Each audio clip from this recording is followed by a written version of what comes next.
Well, howdy and welcome to Monday's edition of Today's Bread.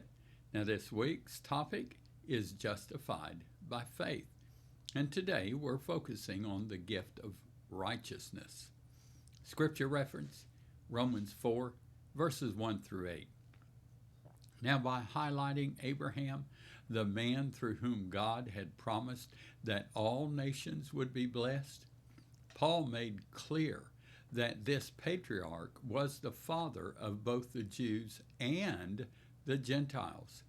He taught that salvation is not exclusive to the Jews. That's Romans chapter 4, verse 1.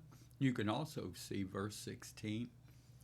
Now, justification refers to God's act of removing the guilt and penalty of sin, while at the same time declaring a sinner righteous through the atoning work of Jesus on the cross. Paul began his discussion of Abraham by establishing that Abraham was not justified before God because of personal accomplishments or spiritual excellence.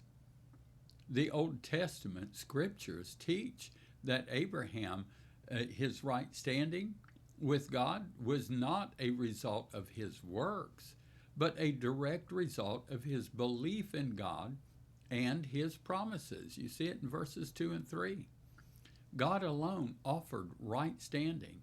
Abraham simply accepted that right standing in faith.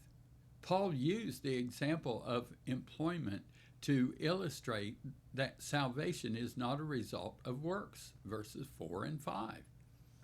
A person who is employed can expect or even demand payment for the work he or she has done, an exchange that involves effort and results in reward.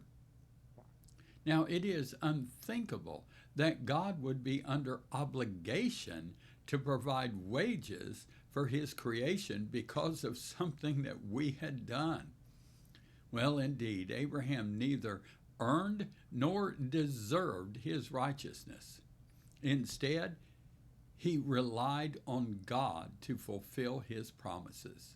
Salvation is a gift. In no way whatsoever should it be considered wages. The term righteousness refers to having a right standing before God, which is required in order to live in his presence for eternity. Abraham received this right standing before God by faith, not because of his adherence to a moral code or a set of laws, and you see that in verse 6.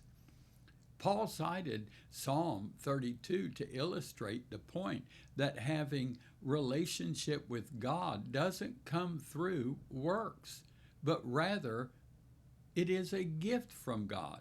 Now, that's also Romans chapter 4, verses 7 and 8.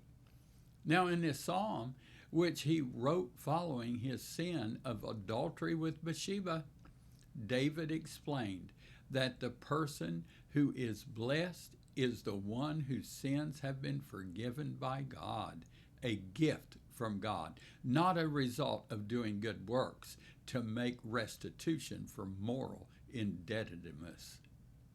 Now, Monday's prayer focus is to pray that the church would lead the way in reconciliation and love across denominations, races, and regions.